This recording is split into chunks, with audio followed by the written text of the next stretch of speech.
Աշակերտների ծնողները հայտնվել են երկու քարի արանքում։ Երևանի քաղաքապետարանի եւ Կրթության, գիտության, մշակույթի ու սպորտի նախարարության իրարամերժ նախաձեռնությունները շփոթեցրել են աշակերտներին, նրանց ծնողներին ու ուսուցիչներին։ Մինչ ԿԳՄՍ նախարարությունն ակտիվորեն խրախուսում է դպրոցներում տեխնոլոգիաների կիրառումը, դասագրքերում QR կոդեր ավելացնելով, քաղաքապետարանը նախաձեռնել է նոր նախագիծ՝ դպրոցներում բջջային հեռախոսները սահմանափակելու վերաբերյալ։ Առաջինից 6-րդ դասարանցի սովորողներին բացարձակապես թույլ չտալ դասապրոցեսի, միջոցառումների, դասամիջոցների ժամանակ իրենց մոտ ունենալ միացված հեռախոսներ, առանձին դեպքերում, երբ երեխան ստիպված պետք է բերի հեռախոսը դպրոց, այն դասերի սկզբին կհանձնվի դասղեկին, համապատասխան պահման վայրում կլինի եւ միայն դասերի ավարտից հետո թույլ կտրվի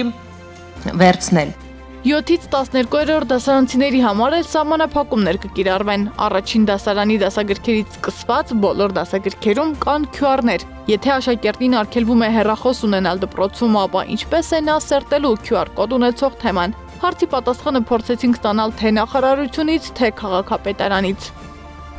Հանրակրթական պետական չափորոշիչի առանցքային բաղադրիչներից մեկը թվային գրագիտության զարգացումը, անհրաժեշտ կարողությունների ու հմտությունների ձևավորումն է, ինչին մեծապես նպաստում է ուսումնական գործընթացում տեխնոլոգիական միջոցների կիրառումը։ ԿԳՄՍ նախարարությունը որպես կրթության լիազոր մարմին կարևորում է կրթական գործընթացում երեխաների մեդիագրագիտության ապահովումը, թվային գործիքների ճիշտ կիրառումը ըստ անհրաժեշտ նպատակի։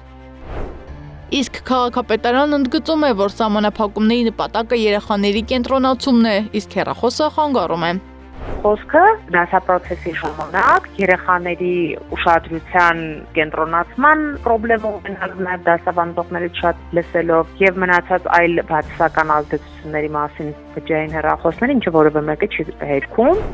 Այդուամենայնիվ կրթության փորձագետ Ատոմ Մխիթարյանը նկատում է այսպիսի սահմանափակումները նորություն չեն եւ խնդիրը ոչ թե հեռախոսների սահմանափակումն է, այլ նախարարության ու քաղաքապետարանի չհամակարգված աշխատանքը։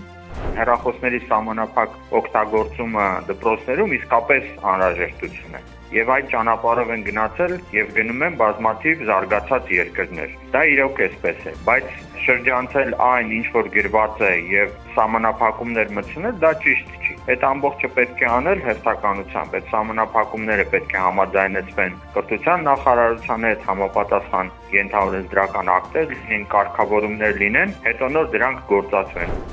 Գործնականում կրթական գործընթացի կազմակերպման պատասխանատվությունը մնում է ուսուցիչների ուսերին։ Քաղաքապետարանից ասում են, եթե աշակերտը չունի հեռախոս, ապա ուսուցիչը կարող է QR կոդով մուտք գործել եւ թեման ներկայացնել դասին։ Ծնողների արձագանքներն էլ տարբեր են։ Մի մասը դեմ է երեխային հեռախոս տալուն, մյուսը անհանգստացած, որ առանց թվային հարթակների դպրոցական ծրագրերը կարող են ամբողջական չլինել։ Մասնագետները համակարծիք են, նախարարության եւ քաղաքապետարանի անհամաձայնությունը ոչ միայն շփոթ է առաջացնում կրթական համակարգում, այլև վտանգում է դասապրոցեսի արդյունավետությունը։ Սադամ Ակարյան, Նոնա Գևորգյան, ABC Media։